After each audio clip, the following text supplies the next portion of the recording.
성경을 찾습니다. 성경은 출애굽기 3장입니다. 출애굽기 3장 1절부터 5절까지 봅니다. 출애굽기 3장 1절부터 5절까지 제가 읽습니다. 모세가 그 장인 미디안 제사장 이드로의 양무리를 치더니 그 무리를 광야 서편으로 인도하여 하나님의 산 호렙에 이르매 여호와의 사자가 떨기 나무 불꽃 가운데서 그에게 나타나시니라. 그가 보니 떨기 나무에 불이 붙었으나 사라지지 아니하는지라. 이에 가로되 내가 돌이켜 가서 이 큰 광경을 보리라. 떨기 나무가 어찌하여 타지 아니하는고 하는 동시에 여호와께서 그가 보려고 돌이켜 오는 것을 보신지라. 하나님이 떨기나무 가운데서 그를 불러 가라사대 모세야 모세야 하시매 그가 가로되 내가 여기 있나이다. 하나님이 가라사대 이리로 가까이 하지 말라. 너의 선 곳은 거룩한 땅이니 네 발에서 신을 벗으라. 아멘. 오늘의 주제는 하나님의 음성 듣는 것에 대하여 말씀드립니다. 하나님의 음성 듣기. 하나님의 음성 듣기에 대해서는 제가 시리즈 설교로 지금까지 여러 차례를 말씀드려 왔습니다. 지금도 하나님의 말씀하시는 음성 또한 성령님을 통하여 말씀하시는 것이 있는가 없는가 그런 부분까지는 이제 더 이상 다루지 않으려고 합니다. 대부분의 목회자들은 어쨌든 은사 중단론이든 은사 무용론자든지 간에 지금 시대에야 하나님의 음성 듣기라는 그러한 유행하는 주제를 따라서 자신들의 음성 듣는 어떤 방법이나 노하우나 그러한 것들을 옳든지 틀리든지 간에 많이 이야기하고 있는 것 같습니다. 당연하게 지금도 하나님께서는 말씀하시지요. 하나님께서 말씀하시는 여러 상황들을 가지고 살펴보겠습니다. 나중에는 하나님께서 혹은 성령님께서 이렇게 말씀하셨다는데 과연 그러한 예제들을 가지고 그것이 하나님의 음성이 될 수 있는가? 그것을 성경을 가지고 논하겠습니다. 하나님께서 어떤 걸 말씀하셨을 때에 성경을 가지고 그것이 정말 바른 음성인가 그렇지 않은가 첫째는 분별해야 되지요. 그래서 나중에는 아마존 암흑에 돌아가신 선교사님이 들었던 음성들의 예제를 가지고 어떠한 것은 성경적으로 전혀 틀린 것, 주님께서 말씀하시지 않은 것, 그리고 어떤 것은 지혜적으로 이것은 틀린 것, 성경에는 없는데 세상 지혜나 일반 지혜로 비추어 볼 때에 맞을 수가 없는 것. 그 다음에 어떤 것은 이제 이것저것으로도 분별하기 어려운 것, 그런 게 있겠지요. 예를 들어서 하나님께서 내게 말씀하시기를 너가 아마존으로 가라 그러면 그것을 맞다 그럽니까 틀리다 그럽니까 분별할 수 있는 게 없어요. 물론 주관적으로는 있을 수 있어요. 왜? 개인에게는 성령의 역사하심이 어떻게든 있을 수 있으니까. 그러나 그것은 객관적인 건 아니게 되지요. 그런 것들에 대해서는 분별을 이야기하기는 어려워지죠. 그러나 성경하고 명확하게 잘못된 것들을 이야기할 때는 정확히 틀렸다. 어떤 A라는 사람에 대하여 막 음성이 들렸다고 합시다. 그가 위암인이라 그런 경우가 왔어요. 그러면 이제 위암인지 아닌지 뭐 해보면 됩니까? 병원에 가서 검진을 받으면 되는 거예요. 검진을 했더니 위암이 아니라 그러면 그것이 뭐예요? 잘못된 것이잖아요. 잘못된 것. 또 암흑에 대하여 지식의 말씀 은사가 온 것 같아. 소위 투시 같은 양상으로 나타나는 그러한 형태의 지식의 말씀의 은사가 있다고도 말씀을 드렸어요. 무게에 대하여 지식의 말씀 은사의 여러 유형 가운데 한 유형으로 입에서 툭툭 터져요. 약간의 비슷한 방식으로 무단 점쟁이들이 입에서 귀신의 역사로 툭툭 터지는 그런 것처럼 그런 유사한 방식도 존재합니다. 하나님께서 그의 자녀들에게 지식의 말씀 은사로 하는 방식을 귀신들이 모방해서 무당 점쟁이들에게 한다. 그렇게 선후가 명확하다고는 말씀을 드려요. 그러나 유감스럽게도 뱃속이 무당 점쟁이들이 가지는 뱃속과 많은 믿는 사람들이 가지는 동기나 뱃속이 너무 유사하기 때문에 희한한 어리석고 무지하고 악행의 일들이 성령 은사를 빙자하여 벌어지기도 한다. 그래서 어떤 사람에게서 지식의 말씀 은사처럼 막 툭툭 나온다고 합시다. 저 사람은 사기꾼이야. 그렇게 했는데 저 사람의 인생을 조사해 봤더니 사기꾼이 아니라 정직한 사람인 거예요. 그렇다면 그 성경에는 없잖아요. 근데 조사하니까 그런 거라. 그것을 가지고 이제 입에서 속살거리는 영이나 자기 마음에서 나와서 사기꾼이다 했던 사람은 뭐라고 또 말을 바꿀 수 있겠어요? 야, 지금은 정직한 것 같은데 앞으로는 큰 사기꾼이 되는 거야. 그렇게 말을 바꿀 수도 있는 거예요. 믿거나 말거나. 그러니까 어떤 것은 정확히 말씀을 통하여 분별이 되는 거고요. 제가 최근에 설교들을 분별하라 해서 여러 유명한 목사님들 같은 이들의 설교를 최소한 설교의 주제가 담긴 설교 제목들을 가지고 비성경적이다. 이미 성경 설교 전체를 관통하는 설교의 주제를 통해서 볼 때에 성경 말씀하고 진리하고는 맞지 않다.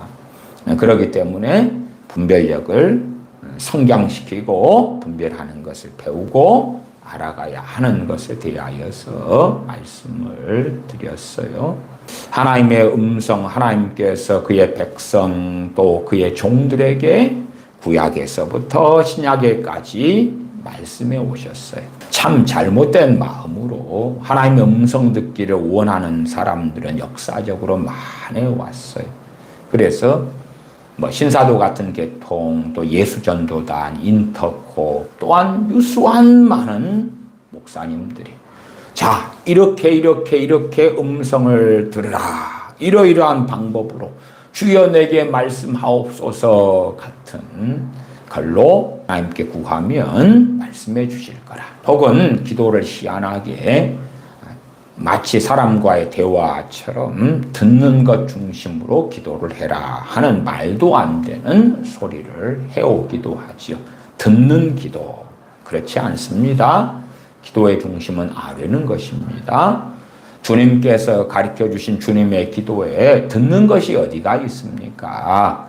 또한 사도 바울의 기도의 예시에 듣는 게 어디 있습니까? 아뢰는 거죠. 아뢰는 것. 시편의 많은 기도들에 아뢰고 듣고 그렇습니까? 아니에요. 기도가 나와 있다면 전반적으로 아뢰는 것입니다. 아뢰는 거예요. 그러면 린다 올슨의 듣는 기도라든지 어떤 듣는 게 중심으로 되는 기도는 잘못된 것입니다.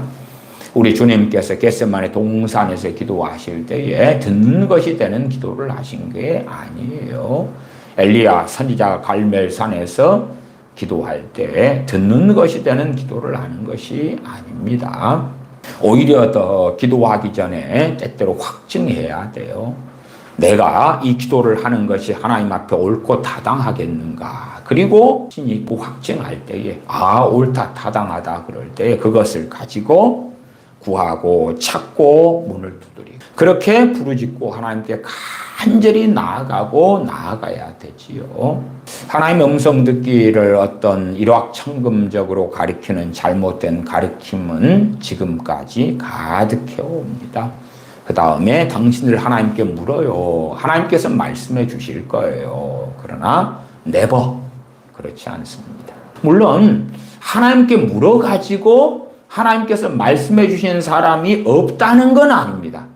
그러나 있어도 100명에 1명, 1000명에 1명 그렇습니다. 그러면 나머지 100명에 99명, 또 1000명에 999명은 어찌 되겠습니까?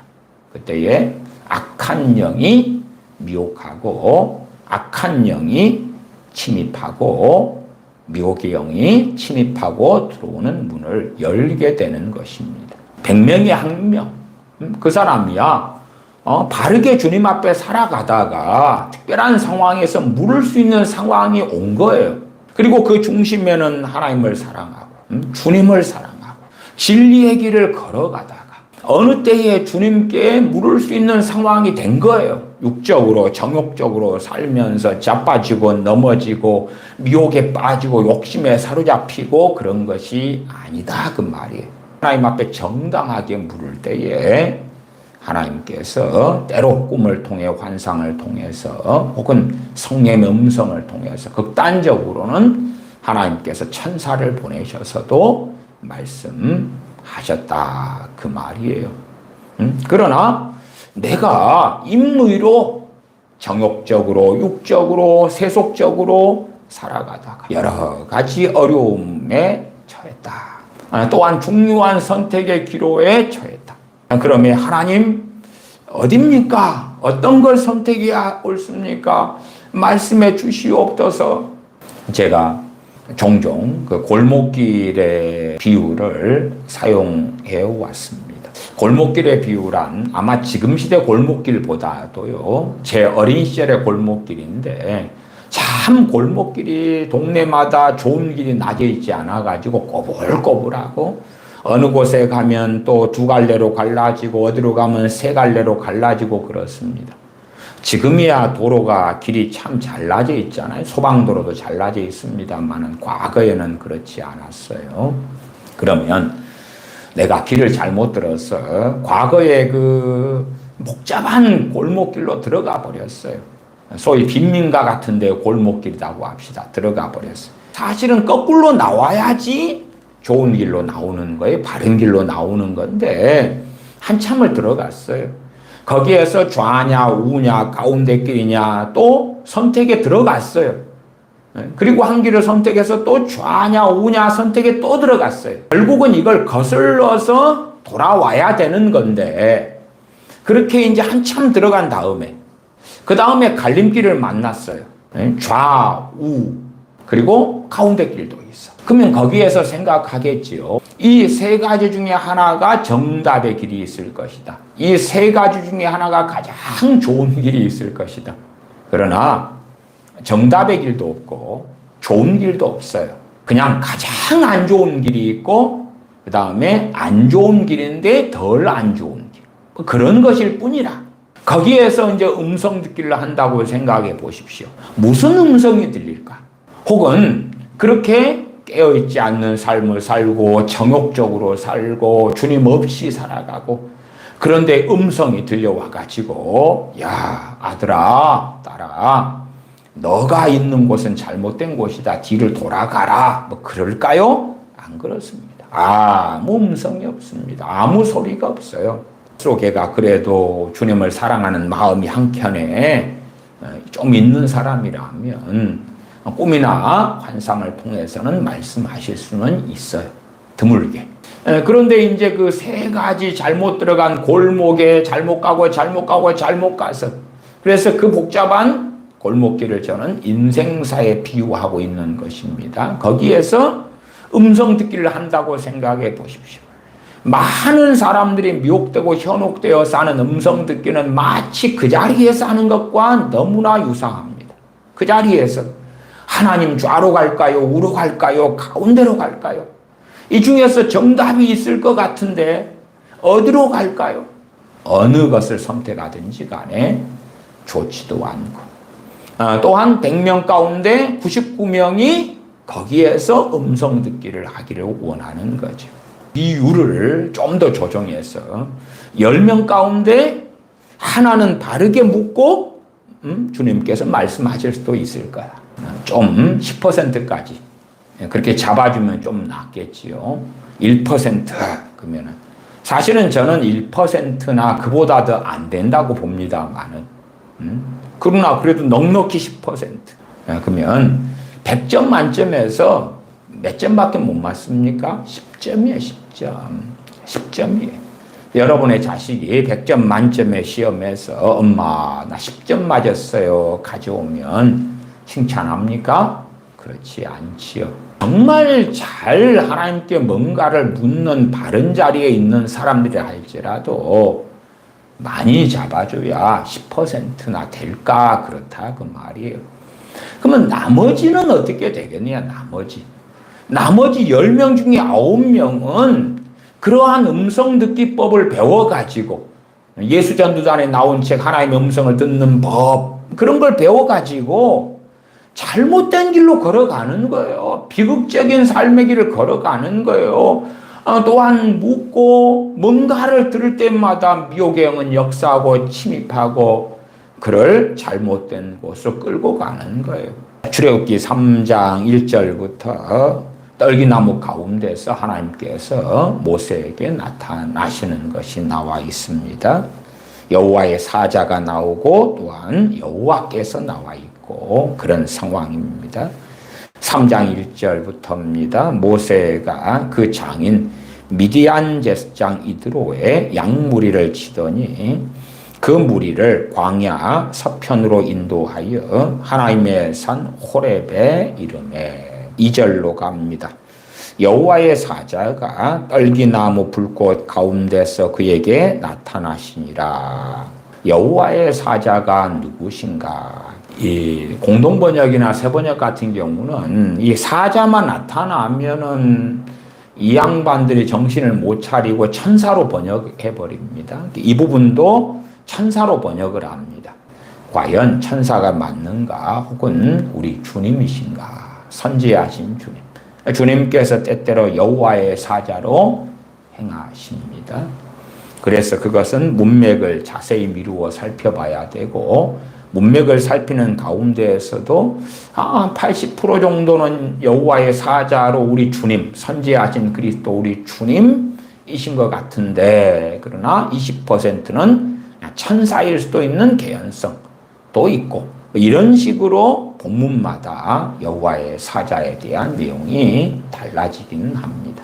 또 어떨 때는 여호와의 사자 그러면은 천사가 확실할 때가 있고 또 어떨 때는 주의 종, 목사님이나 하는 주의 종을 가리키는 때 여호와의 사자 혹은 또 선지자를 가리킬 때에 여호와의 사자기도 하다 그 말이에요. 그래서 여호와의 사자 그러면 그대로 사자라고 해야 돼. 그런데 그것을 천사로 이렇게 번역하는 것은 명확하게 제가 볼 때는 잘못되었다. 히브리어로는 이 사자는 말라크입니다. 이 말라크의 뜻은 영어로 한다면 메신저가 돼요. 그리고 말라크라는 단어는 대리로 파견하다는 의미의 어근에서 유래한 단어가 됩니다. 그래서 자주 천사 혹은 선지자도 제사장을 이야기할 때도 사용된 적도 있고 그래요. 이 말라크가 사자죠, 사자. 대신하여 파송된 사자. 우리가 요한계시록 2장 3장에 에베소 교회의 사자에게 편지하기를 또한 서문학교회의 사자에게 편지하기를 그럴 때의 사자. 거기는 이제 헬라어니까 앙겔로스라 그럽니다. 또 거기도 공동번역 같은 데가 천사 그렇게 번역을 해버려요. 에베소 교회 천사에게 편지를 어떻게 보냅니까 도대체. 참 이상한 사람들. 그러니까 한 단어 안에 뜻이 여러 가지가 있고 문맥을 따져야 되는데 그 신학 박사님들이 상식도 안 가지고 있을 때들이 있어요. 그래서 참 신학 박사 학위를 어떻게 땄는지를 모르겠다. 그럴 때들이 공동번역이나 새번역 같은 걸 볼 때는 곳곳에 나타납니다.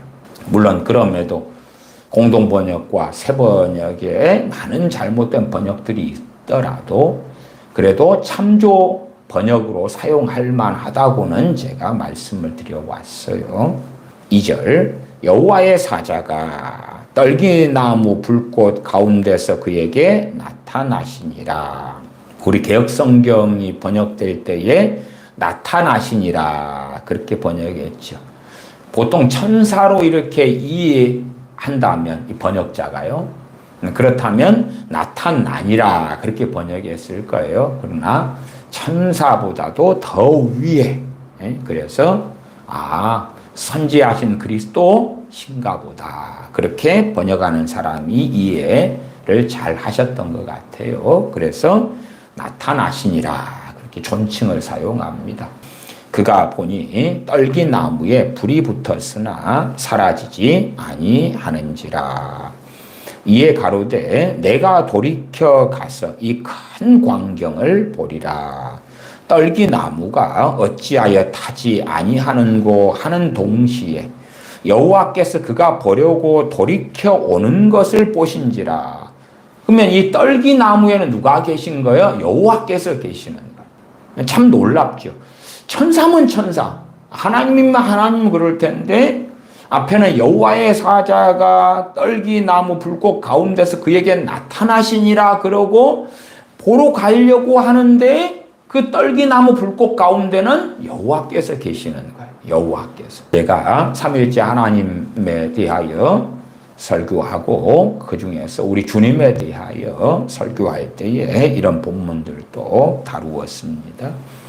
4절 여호와께서 그가 보려고 돌이켜 오는 것을 보신지라. 하나님이 떨기나무 가운데서 그를 불러 가라사대 모세야 모세야 하시매 그가 가로되 내가 여기 있나이다. 지금 모세가 하나님께 뭘 묻는 상황이 아니에요. 하나님께서 말씀하시는 대부분의 정당하고 옳은 상황은 뭐냐 그러면 그가 하나님 앞에서 살아가는 거예요. 그가 하나님을 경외하고 살아가는 거예요. 그러지 어떤 하나님의 음성 듣기를 기대하는 상황들이 대부분 아니다 그 말이에요. 하나님 말씀해 주시옵소서 해가지고 하나님 말씀하시는 경우가 있는데 그것은 예외다 예외. 너무 지극히 적은 케이스다 그 말이에요. 전능하신 하나님 앞에서 진리 가운데 살아가는 길을 걸을 때에 하나님의 주권 가운데 하나님의 뜻 가운데 하나님께서 나타나시기도 하고 말씀하시기도 한다. 그 중심을 결코 잊어서는 안 된다. 내가 어려워. 내가 이 상황에 힘들어. 그러니까 말씀해 주세요. 어떻게 이 어려움의 상황을 헤쳐나갈까요? 가르쳐 주세요. 그런다 해서 말씀하시는 경우는 거의 없다. 물론 있기는 있습니다. 왜? 내가 지금 어렵고 힘든데 성령 충만하게 살아오고 있어요. 성령 충만한 사람도 어려움이 있고 역경이 있고 고난이 있다는 것은 너무나 뻔하지 않습니까? 그런 가운데 내가 깨어 있어요. 주님을 사랑하고 살아요. 그리스도의 향기를 바라고 살아요. 그러나 현재 어려워요. 하나님께 기도할 때에 그때에 말씀하시는 경우들은 있다 그 말이에요. 그러나 일반적으로는 내가 주님 앞에 깨어서 살아가는 과정 가운데 하나님께서 말씀하시고 싶을 때 말씀하시는 거예요. 하나님께서 말씀하시고 싶을 때 말씀하시는 거예요. 하나님께서 꿈을 주고 싶을 때 주시고 환상을 주고 싶을 때 주시고 천사를 보내고 싶을 때 보내시고 그러시는 거지. 그래서 대부분의 하나님의 음성은 우리가 예기치 않을 때 옵니다. 예기치 않을 때, 예상할 수 없을 때 대부분은 그렇게 와요. 그러니까 이미 많은 이들이 가리키는 또한 많은 책들에 나와 있는 하나님의 음성 듣기의 가리킴이 어떻게 잘못되고 어긋날 수밖에 없는가는 너무나 확연합니다. 성경에 하나님께서 임하시고 나타나시고 말씀하시는 상황들은 살펴보려 하지는 않고 봐봐라. 하나님 이렇게 말씀하셨잖아. 그러니까 지금도 말씀하셔. 그리고 성경에 없는 이야기로 하나님께 물어. 하나님 말씀하실 거야. 그러한 단순한 가르침으로 사람들을 현혹을 시키고 그리고 그에 따라서 행할 때에 더러운 귀신들, 묘의 영들에 대한 문을 활짝 열어버려. 어떤 것을 하나님께 묻는다는 것은 굉장한 위험성을 가지고 있어요. 왜? 물으니까 들으려고 하잖아요. 근데 하나님을 가장한, 성령을 가장한 것들이 감동도 주고 생각도 주고 심지어는 꿈과 환상을 가지고도 걔들은 얼마든지 역사해요. 여러분들이 간혹 악몽을 꾸신다 그러면 그 악몽이 주님으로부터 옵니까? 아니지요. 어떤 악몽은 그냥 마귀하고 상관없는 것들도 존재할 것입니다. 그럼에도 상당히 많은 악몽들은 악한 영으로부터 유래하는 거예요. 그래서 여러분의 꿈 가운데 악몽들 같은 경우에 악한 영들이 관여되어 있는 것을 경험하잖아요. 그럼 악몽만 그렇게 악한 영들이 관여하냐? 그렇지 않아요. 어떤 사람은 돼지 꿈을 꾸었다. 그래가지고 부동산을 사고 혹은 주식을 막 사다가 패가 망신하는 경우들도 많잖아요. 그렇게 야 좋은 꿈이야 그렇게 해서도 얼마든지 귀신들이 줍니다. 본질적으로 대부분의 경우에 예외는 예외고 대부분의 경우에 우리가 하나님 앞에 살아갈 때에 하나님께서 주권적으로 역사하신다. 떨기나무 가운데서 여호와의 사자가 나타나셨고 떨기나무 가운데서 여호와께서 모세에게 말씀하셨다. 그것은 모세가 전혀 상상하지 못하는 상황 속에 벌어진 거예요. 다시 4절입니다. 4절 하반에 하나님이 떨기나무 가운데서 그를 불러 가라사대 때 모세야 모세야 하시매 그가 가로되 내가 여기 있나이다. 하나님이 불러요. 그러지 모세가 하나님 내게 말씀해 주세요 하는 순서가 아닙니다. 모세야 모세야 하시매 그가 가로되 내가 여기 있나이다. 하나님이 가라사대 때 이리로 가까이 하지 말라. 너의 선 곳은 거룩한 땅이니 네 발에서 신을 벗으라. 사사기 1장을 보겠습니다. 사사기 1장입니다. 사사기 1장. 사사기 1장에는 백성들이 하나님께 물어서 하나님 말씀하시는 내용이 나와 있어요. 사사기 1장 1절부터입니다. 사사기 1장 1절부터 제가 읽습니다. 여호수아가 죽은 후에 이스라엘 자손이 여호와께 묻자와 가로되 우리 중 누가 먼저 올라가서 가나안 사람과 싸우리이까? 여호와께서 가라사대 유다가 올라갈지니라 보라 내가 이 땅을 그 손에 붙였노라 하시니라. 그러면 봐보세요. 사사기 1장에서는요 하나님께 이스라엘 백성이 물었잖아요. 그러니까 하나님 응답하셨잖아요. 그러잖아요. 자 그러면 이스라엘 백성 아무개에 한 명만 물었나요? 그게 아닙니다. 어떤 사람이 하나님께 물었다고 합시다. 그리고 뭔가가 들렸어?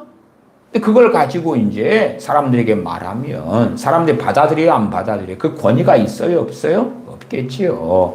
예레미야 선지자에게 하나님께서 말씀하시고 예레미야 선지자는 진짜 선지자고 하나님의 말씀을 증거해도 남한국 유다의 백성들은 받아들이지 않습니다.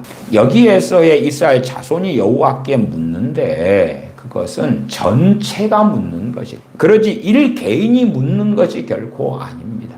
그런 상황은 없긴 할 겁니다만은 이 대한민국 교회에 기독교인들이 전체가 하나님께 물어요. 물론 하나님께 물을 때의 중심은 옳고 바르게 되어져 있어야 하겠지요. 하나님께 순종하기 위하여 묻는 상황이 된다고 합시다. 그렇다면 하나님께서 말씀하실 수 있으실 것이다. 항상은 아니어도 그 가능성은 꽤 높아질 것이다. 그러면 대한민국 기독교 전체가 어떻게 묻지요? 그 문제가 생기고 하나님께서 말씀하실 때 누가 그 말씀을 받지요? 받은 다음에 이렇다 하나님께 말씀하셨다 그럴 때 누가 믿을까요? 대표성을 가진 분들은 대한민국 각 교단들의 총회장 같은 분들이고 혹은 뭐 연합체들의 장 같은 분들일 수 있겠지요. 뭐 그런 분들이 이제 하나님께 묻는다 해도 뭔가의 음성을 받았다고 해도 그걸 가지고 대한민국 교인들에게 하나님께서 이렇게 말씀하셨으니까 이렇게 하셔야 됩니다 하면 대한민국의 기독교인들은 과연 동의할 수 있을까요? 그렇지 않을 거다. 그러니까 이런 상황은 사실은 간단한 상황은 아니에요. 그래서 최소한 하나님 앞에서 순종하기 위하여 하나님께 물었는데 이스라엘 자손들이 모여가지고 우리 개인이 이 사사기 1장의 말씀을 본 다음에 하나님께 묻고 하나님 말씀하신다는 것하고는 전혀 해당이 없는 상황이에요. 뭘 묻냐 그러면 1절 하반에 우리 중 누가 먼저 올라가서 가나안 사람과 싸우리까 여호와께서 가라사 유다가 올라갈지니라. 어떤 한 족장이 음성을 받았다. 유다 지파가 먼저 올라가라는데요. 그럼 유다 지파 입장에서나 다른 지파 입장에서는 인정할 수 있을까? 그러니까 너가 유다 지파라고 응답받았다. 그러면 우리는 인정 못해. 그런 지파도 생길 수 있다 그 말이에요. 그러니까 성경은 그러한 과정들, 그러한 내용들까지는 생략을 합니다.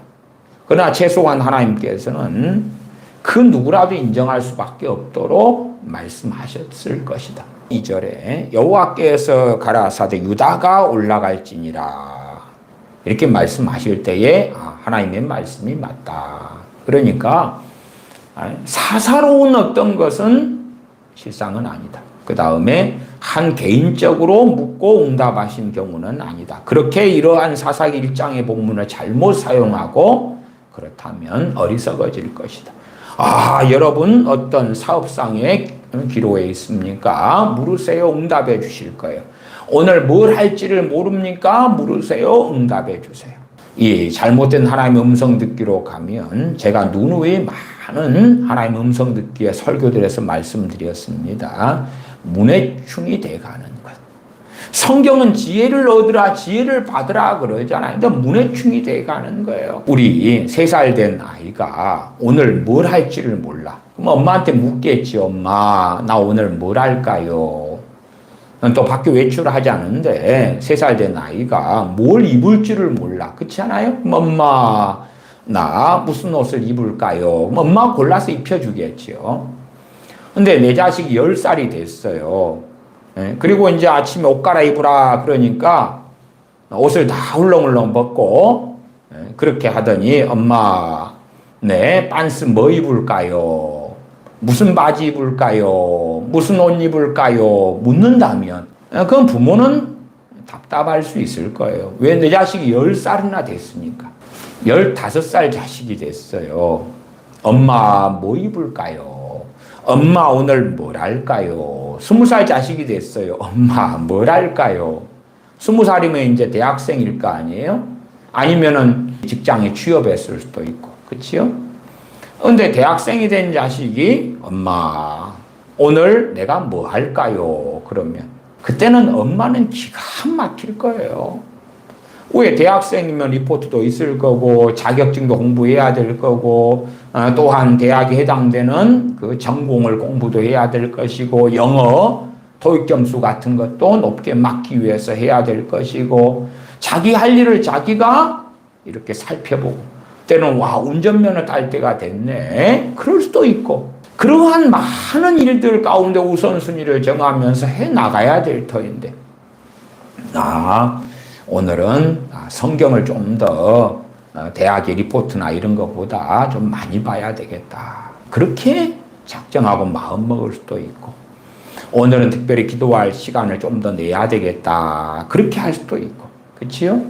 그런 것을 음성을 통하여 하나님의 음성이나 엄마의 음성이나 그렇게 20살 자식들이 의지에 살아간다면 그건 정말 이상한 자식이 돼버리는 거예요.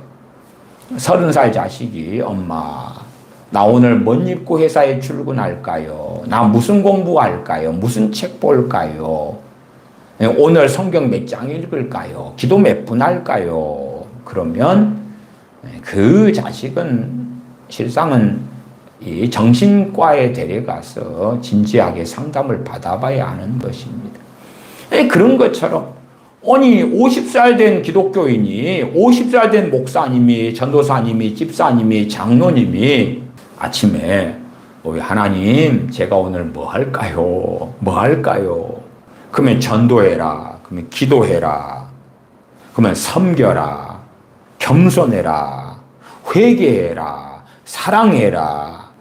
가족과 함께 산책을 가라. 그렇다면 정말 기가 막힌 거예요.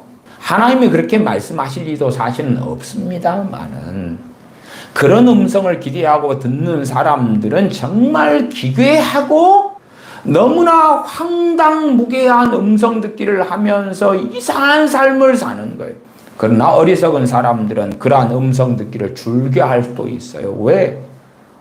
나는 하나님과 동행하는 사람이야. 하나님께서 오늘도 말씀하시더라. 그러면 얼마나 놀라운가.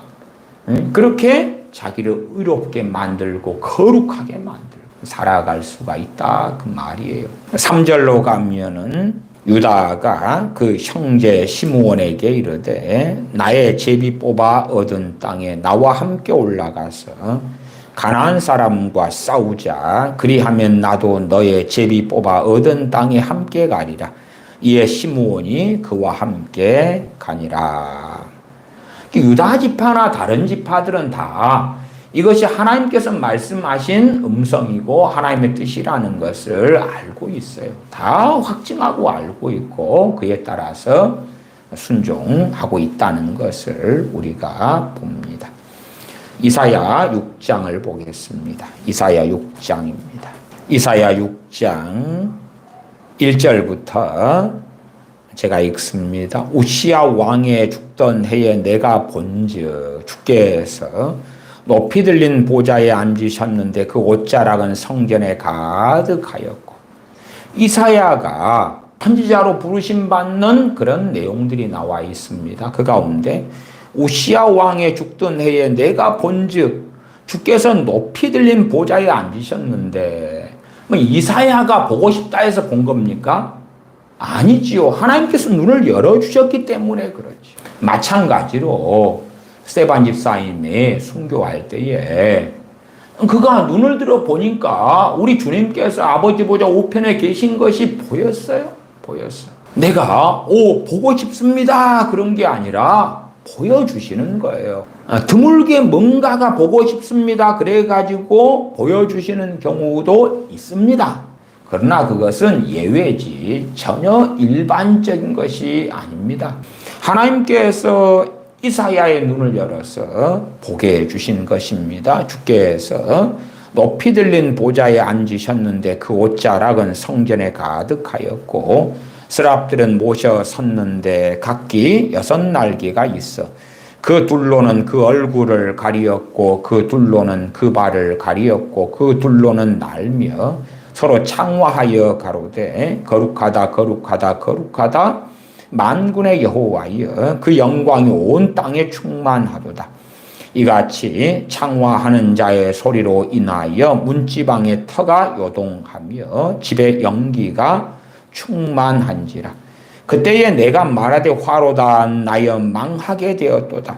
나는 입술이 부정한 사람이요 입술이 부정한 백성 중에 거하면서 만군의 여호와이신 왕을 배웠음이로다. 때에 그 스랍의 하나가 화재로 단에서 취한 바 핀 숯을 손에 가지고 내게로 날아와서 그것을 내 입에 대며 가로되 보라 이것이 네 입에 닿았으니 네 악이 제하여졌고 네 죄가 사하여졌느니라 하더라.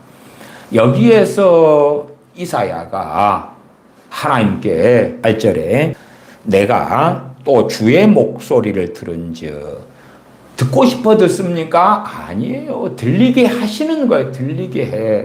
그러면 사람들이 추구하고 욕망하는 하나님의 음성 듣기나 듣고 싶어요 할 때에 그러한 욕망들이 대부분이 얼마나 어리석어지고 악해지면서 미혹의 영에 대한 문을 활짝 여는가.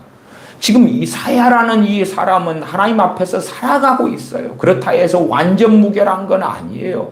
그러면 스랍 중 하나가 하늘나라에 있는 하나님의 단에 있는 핀숯을 가지고 와서 입에 대면서 내 악이 죄하여 졌고 네 죄가 사하여 졌느니라. 이런 놀라운 일이 벌어지죠. 그리고 하나님께서 그 목소리를 이사야에게 들려주십니다. 8절이지요. 내가 누구를 보내며 누가 우리를 위하여 갈고.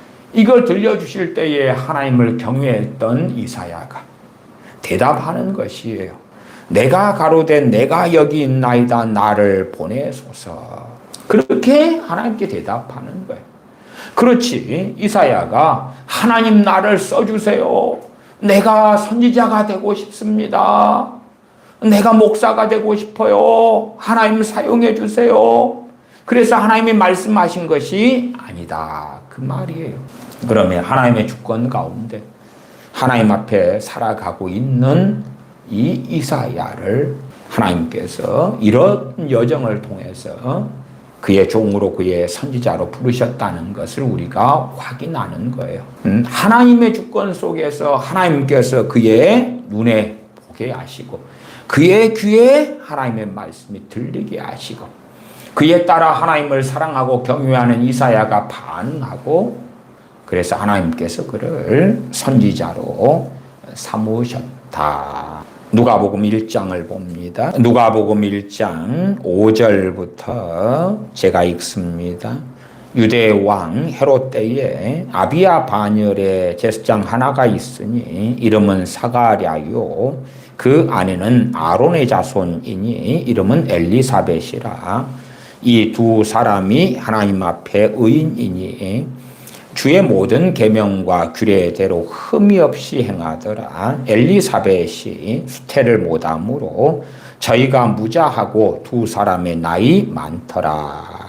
여기에서도 지금 이 사가랴에게, 제사장 사가랴에게 하나님께서 그의 천사를 보내시는 상황이 나와 있습니다. 거기에서 사가랴와 엘리사벳이 어떤 사람이냐? 또한 제사장 사가랴는 전혀 기대치 않고 예상치 않았던 일이 벌어지는 거예요. 이 사가랴나 엘리사벳은 어떻게 살아갔느냐? 다시 6절을 보면 이 두 사람이 하나님 앞에 의인이니 주의 모든 계명과 규례대로 흠이 없이 행하더라. 사도 바울 되기 전에의 청년 사울이 다메섹 도상에서 주님을 만난 사건을 가지고도 여러 번 말씀드렸습니다. 어리석은 사람들은 청년 사울이 주님을 만나서 그가 사도가 되었다. 그가 변화가 되었다. 그러니까 내 부모와 내 자녀와 내 남편 아내와 주님 만나주세요. 그러면 변화될 거예요. 그런 황당무계한 주장과 기도와 생각을 많이 하더라. 그 말이 많이 하더라. 그러나 전혀 그렇지 않습니다. 사도 바울도 이야기하잖아요. 모르고 그랬다. 하나님을 사도 바울은 청년 사울 때 사랑했습니다. 사도 바울 되기 전에도 율법의 의로 흠없는 삶을 살았고, 그러나 어리석어서 몰라서 교회를 핍박했다. 그 말이에요. 다메섹 도상에서 주님을 청년 사울이 만났을 때의 그 결과로 그는 소경이 됩니다. 소경이. 또한 다메섹에 그리스도인들을 잡으려고 많은 군사들을 대동하고 갔을 때에 함께 갔던 사람들 중에 아무도 주님을 청년 사울과 같이 만난 사람은 없습니다. 없어. Only one. 유일해요. 유일해. 아마 주님을 다른 사람들은 만났더라면 청년 사울은 소경으로 끝났지만 다른 이들은 다 그 영광의 그 거룩하심에 즉사했을 거예요. 즉사했어. 그러니까 내 자식과 만나주세요. 사도행전의 청년 사울의 사건처럼 내 가족과 만나주세요. 그 말은 만나신 다음에 거기에서 즉사하여 인생이 끝나게 해주세요 하는 것과 대부분 같은 이야기예요. 그렇게 만나주시지 않은 것이 복 중에 복인 거지. 성경을 자기 마음대로 유리한 대로 해석해서 그러는 거예요. 장경동 목사라는 이의 인터넷 방송을 간혹 보면 사람들이 이제 댓글로 기도 제목을 올려요. 그 중에 하나는 그런 거죠. 내 아들이 지금 군대에서 휴가 나왔습니다. 이 휴가 기간 동안에 주님께서 만나 주십시오. 그래서 구원받아 변화되게 해주세요. 그런 기도 제목 올리니까 그 장 목사님이 그걸 놓고 함께 기도하자고. 그러면서 주님 만나 주시옵소서. 청년 사울이 다메섹 도상에서 주님 만나 사도 바울이 된 것처럼 만나 주시옵소서 막 기도하니까 어쨌든 교인들도 함께 기도하며 감동받고 그 성도님도 자기 자식에 대하여 유명한 목사님과 교인들이 함께 기도해 주니까 감동받고 그랬더라. 그러나 즉사시켜 달라는 것과 똑같은 것임을 이해를 못하더라. 우리가 사사기에 보면 삼손의 부모 같은 경우도 여호와의 사자를 만나면서 우리가 하나님을 배웠습니다. 이제 죽었다. 그런 상황들도 벌어지고요. 또한 사사로 부르심받는 그런 장면에서 하나님을 배웠기 때문에 내가 죽을 것이다. 죽고 살지 못할 것이다. 그런 상황도 벌어지죠. 그러나 그런 이들에게 그런 일이 안 벌어졌던 것은 대부분의 경우에 하나님을 경외했고 사랑했던 사람들이기 때문에 그러했다. 그 말이. 그러지 불신자가 하나님을 배웠고 살 수 있을 것이냐? 그렇지 않다. 그러면 하나님께서 말씀하시면 듣는 거지. 내가 뭐 대단한 어떤 의인이나 선지자가 됐냐? 하나님 이걸 말씀해 주세요. 또한 어떤 이상한 문해충이 돼가지고 아주 바보 멍충이가 돼가지고 그날 자기가 뭘 할 줄을 몰라. 뭘 할 줄을 몰라. 그래가지고 하나님 뭘 할까요? 정말 그건 병원에 입원을 하셔야 되는 거예요. 정신병원. 아니면 유치원부터 다시 다니시든지. 유치원부터. 그렇게 해서 정상적으로 지혜가 자라나고 성장하면 자기가 뭘 할 줄을 알 거 아니에요. 이 사가랴와 엘리사벳은 6절에 이 두 사람이 하나님 앞에 의인이니 주의 모든 계명과 규례대로 흠이 없이 행하더라. 8절 마침 사가랴가 그 반열의 차례대로 제사장의 직무를 하나님 앞에 행할세 제사장의 전례를 따라 제비를 뽑아 주의 성소에 들어가 분향하고 모든 백성은 그 분향하는 시간에 밖에서 기도하더니 주의 사자가 저에게 나타나 향단 우편에 선지라. 여기에 주의 사자는 천사가 맞습니다. 사가랴가 보고 놀라며 무서워하니 천사가 일러 가로되 사가랴여 무서워 말라 너의 간구함이 들린지라. 너 아내 엘리사벳이 네게 아들을 낳아 주리니 그 이름을 요한이라 하라. 하나님께 아랜 기도 응답을 가지고 주의 천사가 하나님께 분향하고 있는 제사장 사가랴에게 찾아오지요. 그리고 전달해 줍니다. 물론 여차의 차에서 세례 요한을 낳을 때까지 사가랴는 벙어리가 되어서 말을 못하게 되는 일도 또한 표적적으로 벌어지기도 합니다. 그러니까 하나님의 주권 속에서 하나님의 응답하실 때를 정하셔가지고 하나님께서 그의 천사를 보내셔서 하나님의 뜻을 전달해 주시는 그러한 상황. 이것도 천사를 통하여 말씀하시는 하나님의 음성을 듣는 거죠. 하나님의 뜻을 전달받는 것이다. 그 말이에요. 사도행전을 보겠습니다. 사도행전 8장입니다. 사도행전 8장입니다. 8장 26절부터 보겠습니다. 사도행전 8장 26절부터 보겠습니다. 주의 사자가, 여기서는 주의 사자가 천사입니다. 빌립더러 일러 가로되 일어나서 남으로 향하여 예루살렘에서 가사로 내려가는 길까지 가라 하니 그 길은 광야라. 한참 사마리아 성에 부흥이 일어나고 있어요. 그러한 중요한 그러한 부흥의 여정 속에서 천사가 나타나서 빌립 집사님에게 이야기하는 것입니다. 일어나서 남으로 향하여 예루살렘에서 가사로 내려가는 길까지 가라. 이것은 빌립 집사님이 기대하던 것입니까? 아닙니까? 전혀 아닙니다. 예기치 못하던 것이 똥단지 같은 일입니다. 그러한 것들이 일반적으로 하나님께서 말씀하실 때에 벌어지는 것입니다. 이 빌립 집사님의 성령 충만하여 복음을 증거하고 하나님 앞에서 살아나갈 때에 예기치 않게 하나님께서 그의 천사를 보내셔서 말씀하시는 거다 그 말이에요. 그의 순종을 합니다. 27절 일어나 가서 보니 광야로 갔다 그 말이에요. 자, 광야도 어디에서 어디로? 예루살렘에서 가사로 가는 길. 이건 일방 통행이겠죠. 그 길로 쭉 가면 되니까 그 길로 갔어요. 그랬더니 에디오피아 사람 곧 에디오피아 여왕 감다게의 모든 국고를 맡은 큰 권세가 있는 내시가 예배하러 예루살렘에 왔다가 돌아가는데 병거를 타고 선지자 이사야의 글을 읽더라. 소리내어서 읽었겠죠. 그러니까 그 근처에 있던 빌립 집사님이 이사야서 말씀을 읽는구나. 또한 당연히 빌립 집사님은 이사야서 말씀을 잘 알고 있어요. 그러니까 이사야서를 읽는구나를 알지요.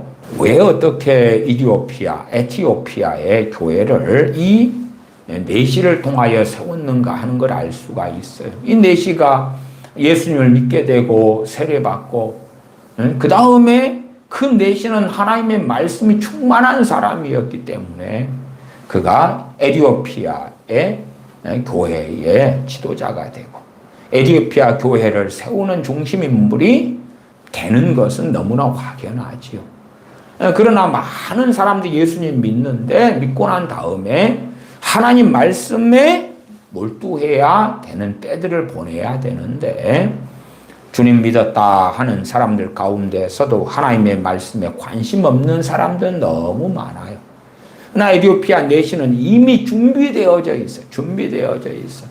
그가 묵상했고 상고했고 읽었고 사랑했던 하나님의 말씀에 대하여 우리 주 예수 그리스도가 누구시고 그리스도를 향한 말씀들이 무엇이고 그런 것들에 대하여 눈이 열리면 성령님께서 그를 말씀의 그 놀라운 은혜 속으로 파노라마처럼 펼쳐지게 그 말씀의 진리를 깨닫도록 이끌어 가셨던 것이다. 29절로 가면 성령님이 빌립더러 이르시되 이 병거로 가까이 나아가라. 앞에는 주의 사자가 천사가 말씀을 빌립 집사님에게 전했고 또한 29절에는 성령님께서 말씀하시는 것. 성령님께서 여기에서도 빌립 집사님이 어떻게 해야 되지? 여기까지 왔는데요. 나에게 어떻게 하라는 겁니까? 그렇게 묻는 내용이 없습니다.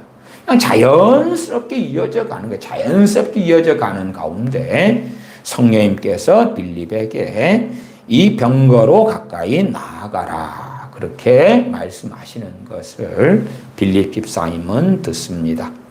그러면서 30절에 빌립이 달려가지요. 선지자 이사야의 글 읽는 것을 듣고 말하되 읽는 것을 깨닫느뇨. 대답하되 지도하는 사람이 없으니 어찌 깨달을 수 있느뇨. 하고 빌립을 청하여 병거에 올라 같이 앉으라 하니라. 그러면서 복음을 전함받고 주님을 믿고 세례를 받게 됩니다. 39절 하반 내시는 혼연히 길을 가므로 그를 다시 보지 못하니라. 그래서 혼연이는 뭐냐 그러면은 유쾌하게 되었다 그 말. 행복하게 되었다. 유쾌하게 즐겁게 내시는 자기 길로 갔어요. 왜? 주님을 믿게 되었으니까. 그런 기쁨이 가득했어요. 그 표현이 혼연히라는 표현입니다. 정말 주님과 함께 이제는 이디오피아로 돌아가는 거예요.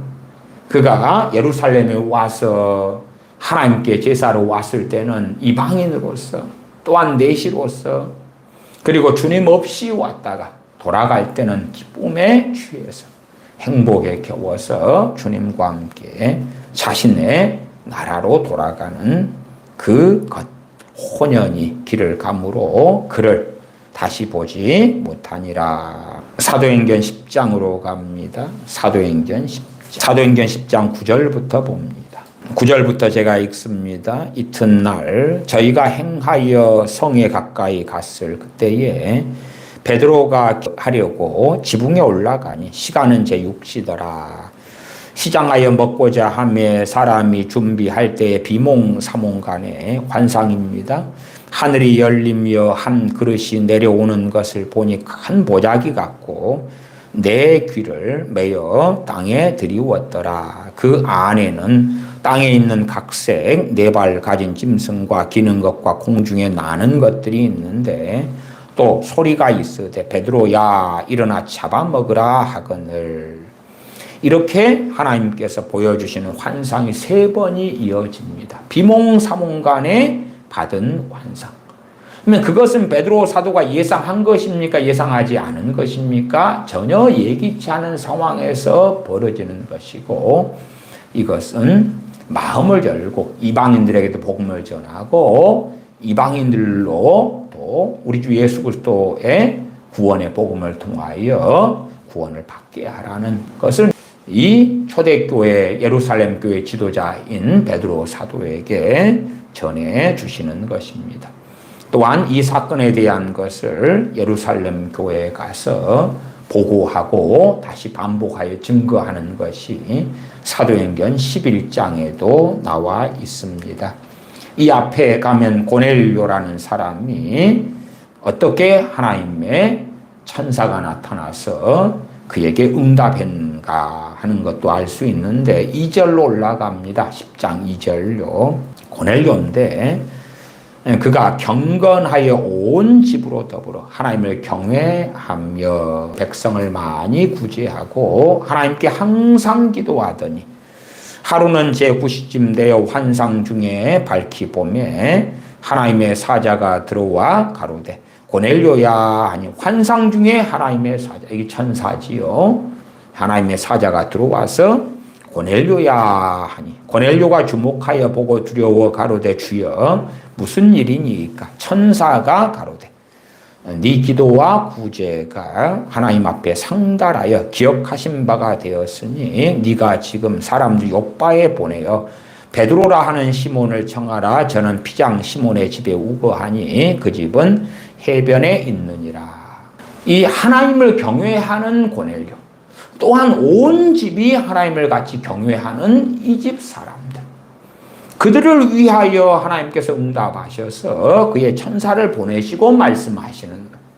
이것도 고넬료가 전혀 예상치 못하는 상황에 벌어집니다. 그러니까 4절에 고넬료가 주목하여 보고 두려워 가로되 그러는 거죠. 뜬금없이 벌어지는 것입니다. 예상치 못하게 벌어지는 거예요. 제가 예전에 89년에 어느 대학교 강의 시간에 강의를 듣고 있는데 성령님께서 뜬금없이 제게 말씀을 하시더라고요. 저는 강의를 듣고 있는 상황인데 상담을 공부하라 그러시더라고요.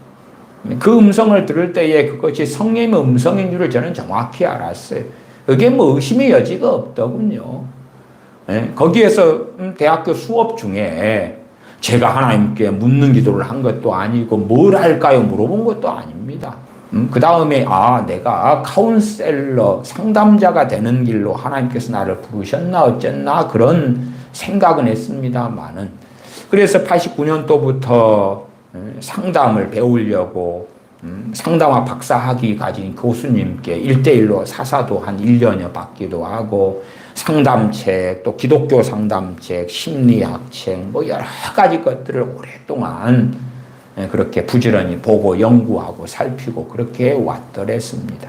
나중에 군대에 있을 때에 새벽 기도 때에 새벽 기도회 교회 공예배를 마치고 그 다음 이어서 계속 기도하고 있는데 주님께서 갑자기 제게 말씀하시더군요. 나를 위하여 내 인생을 보내지 않겠느냐 그렇게 말씀하시더라고요.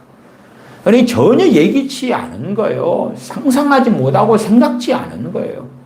그러한 것들이 저의 인생의 여정에 곳곳에 있어 왔어요. 그렇다 해서 그러한 주님의 음성 혹은 성령님의 음성이 뭐 매일 있다거나 그런 건 아닙니다. 혹은 1년에 몇 번 있다거나 그런 유형의 성령의 음성이 1년에 몇 번까지도 있지는 않더라고요. 물론 제가 설교를 준비하고 설교하고 이럴 때는 그때는 성령님의 은사를 통하여 뭘 설교하기를 원하시는지 설교를 어떻게 풀어가기를 원하시는지는 듣고 봅니다. 완벽하진 않으나 그러니까 그 성령님의 은사를 통하여 말씀하시는 그러한 것도 성령님의 음성에 포함시킨다면 그건 은사를 통하여서는 빈번하게 경험하고 있는 거죠. 근데 그것 말고 이 하나님의 천사를 통하여 말씀하시는 거라든지 아니면 성령님께서 빌립 집사님에게 저 병고로 가까이 나아가라 그런 말씀이라든지 물론 이제 꿈이나 환상에 대한 것은 성령 은사와 능력에서 좀 더 이런 본문들을 가지고 살펴보게 될 것입니다만은 그것은 이제 꿈과 환상 계통의 은사가 있느냐 없느냐 있는 사람인가 없는 사람인가에 따라서 또 이 빈도는 아주 많이 차이가 납니다. 어쨌든 그런 것은 또 다른 시간에 말씀을 드리겠고요. 예기치 못하게 이 고넬료는 천사를 통한 하나님의 말씀을 듣는다. 베드로 사도도 예기치 못하게 환상 가운데 하나님께서 말씀하시는 것을 듣고 하나님의 뜻을 발견해 간다. 물론 이 3번의 환상을 베드로 사도는 본 다음에 그 뜻을 처음에는 정확히 알지 못합니다. 고넬료 가정에 보내심 받은 다음에야 알게 되는 것이에요. 그래서 사도행전 10장 19절로 가면 베드로가 그 환상에 대하여 생각할 때에 이게 무슨 뜻일까 생각할 때에 물론 어떨 때는 꿈이나 환상을 주시면서 의미까지도 오는 경우가 있습니다. 그러나 또 상당한 경우는 꿈이나 환상을 하나님이 주셔도 그 의미까지는 시간이 걸려서 알게 되는 경우도 있고요. 심지어는 꿈이나 환상을 주시는데 그 의미를 자기 마음대로 왜곡한 다음에 하나님께서 주신 환상과 꿈이 잘못 사용되어 버리고 어그러져 버리는 어리석은 결과도 나타납니다. 왜냐하면 그 사람이 어리석은 행하면 그는 소경이 되고 분별하지 못하고 어리석게 될 수밖에 없는 것이지요. 19절 하반에 때에 생각할 때에 성령님께서 저더러 말씀하시되 두 사람 너를 찾으니 일어나 내려가 의심치 말고 함께 가라. 내가 저희를 보내었느니라 하시니 삼일째 하나님의 역사하심은 너무나 명확하지요. 앞에 고넬료는 하나님께서 그의 천사를 보내서 말씀하셨는데 성령님께서는 내가 저희를 보내었다 그러시잖아요. 그러니까 아버지와 아들과 성령 하나님께서 한 분 하나님이신 줄을 우리가 너무 명확히 잘 알 수가 있지요. 앞에 보았던 이사야 6장에서도 누가 우리를 위하여 갈고 라고 하나님께서 말씀하시는 것도 우리가 본다 그 말이에요. 성령님께서 일어나 내려가 의심치 말고 함께 가라. 내가 저희를 보내었느니라. 이것도 베드로 사도가 예상치 못하고 예기치 못할 때에 듣게 된 성령님의 음성이 되어집니다. 조금만 더 보겠습니다. 사도행전 13장입니다. 사도행전 13장 1절부터입니다. 사도행전 13장 1절부터 제가 읽습니다. 안디옥 교회에 선지자들과 교사들이 있으니 곧 바나바와 니게르라 하는 시므온과 구레네 사람 루기오와 분봉왕 헤롯의 젖동생 마나엔과 및 사울이라. 주를 섬겨 금식할 때에 주님을 섬겨 금식하는 중에 성령님이 가라스 때 내가 불러 시키는 일을 위하여 바나바와 사울을 따로 세우라 하시니 예기치 못하게 주님을 섬겨 금식할 때에 듣는 것이에요. 그렇지. 우리가 뭔 일을 하리까? 누구를 어디로 보낼까요? 그런 것을 하나님께 묻고 있는 상황에서 듣게 되는 것이 전혀 아니올지다. 그러면 많은 사람들이 하나님께 자신의 정욕에 따라 자신의 어떤 상황 속에서 뭔가를 묻는다 할 때에 얼마나 쉽게 미혹되고 잘못되고 어그러질 수밖에 없는가. 그러나 하나님께 묻는 사람 가운데 극소수는 하나님께서 말씀하시는 것을 듣게 될 수도 있다. 그러나 그 사람들도 하나님 앞에서 하나님을 경외하고 성령 충만하여 살아가는 사람들일 것이다. 그리고 하나님께서 말씀하시는 또한 성령님께서 말씀하시는 대부분의 상황에서는 그가 진리의 길을 걷고 주님의 제자의 길을 걷고 주님과 함께하고 성령 충만하고 그러한 길을 걷는 과정 가운데 성령님께서 말씀하시는 그런 것을 듣는 상황들이 일반적인 상황이다. 물론 꿈과 환상에 대해서는 좀 여러 가지의 다른 상황들이 존재합니다. 그래서 꿈과 환상에 대해서는 나중에 따로 더 말씀드리려고 하고 있습니다. 사도행전 22장을 봅니다. 사도행전 22장 1절에 보시면 부형들아 내가 지금 너희 앞에서 변명하는 말을 들으라 하더라. 저희가 그 히브리 방언으로 말함을 듣고 더욱 조용한지라 이어 가로되 나는 유대인으로 그러면서 쭉 말씀을 증거하고 자신의 후에 사도로서 복음을 예수 그리스도 복음을 증거할 수밖에 없는지를 이야기합니다. 그 가운데 17절입니다. 17절 후에 내가 예루살렘으로 돌아와서 성전에서 기도할 때에 비몽사몽간에 보매 주께서 내게 말씀하시되 저도 비몽사몽간에 주께서 내게 말씀하시되 속히 예루살렘에서 나가라. 주님이 말씀하시는 거예요. 저희는 너가 내게 대하여 증거하는 말을 듣지 아니하리라 하시거늘. 물론 이때는 사도 되기 전입니다. 19절 내가 말하기를 주여 내가 주 믿는 사람들을 가두고 또 각 회당에서 때리고 또 주의 증인 스데반의 피를 흘릴 적에 내가 곁에 서서 찬성하고 그 죽이는 사람들의 옷을 지킨 줄 저희도 아나이다. 나더러 또 이르시되 떠나가라. 내가 너를 멀리 이방인에게로 보내리라 하셨느니라. 이 말씀을 듣고 순종하여 떠나갔다. 그 말이에요. 그리고 이방인들에게 복음을 증거했고요. 그러면 이 사도 바울의 간증의 한 부분 속에서 주님께서 비몽사몽간에 사도 바울에게 말씀하시는 것을 우리가 봅니다. 이때도 사도 바울이 예기치 않았을 때에 주님께서 그에게 말씀하셨다. 23장 한 부분만 더 봅니다. 사도 바울이 잡힌 다음에 이야기지요. 23장 11절만 봅니다. 23장 11절 그날 밤에 주께서 바울 곁에 서서 이르시되 담대하라. 내가 예루살렘에서 나의 일을 증거한 것 같이 로마에서도 증거하여야 하리라 하시니라. 담대하라. 네가 예루살렘에서 나의 일을 증거한 것 같이 로마에서도 증거하여야 하리라. 그러나 이 과정은 복잡하죠. 왜? 2년 동안 감옥에 갇혀 있고요. 그리고 여차여차 해가지고 죄수의 신분으로 로마로 가다가 난파되고 파선되기도 하고 주님께서는 이 전체적인 그러한 것만 말씀하시는 것을 우리가 확인할 수가 있습니다. 그렇게 주님께서나 혹은 주의 천사들을 통해서 또한 성령님께서 말씀하시는 그러한 것들, 하나님의 음성이다 지칭할 수 있는 그러한 내용을 살펴보았습니다.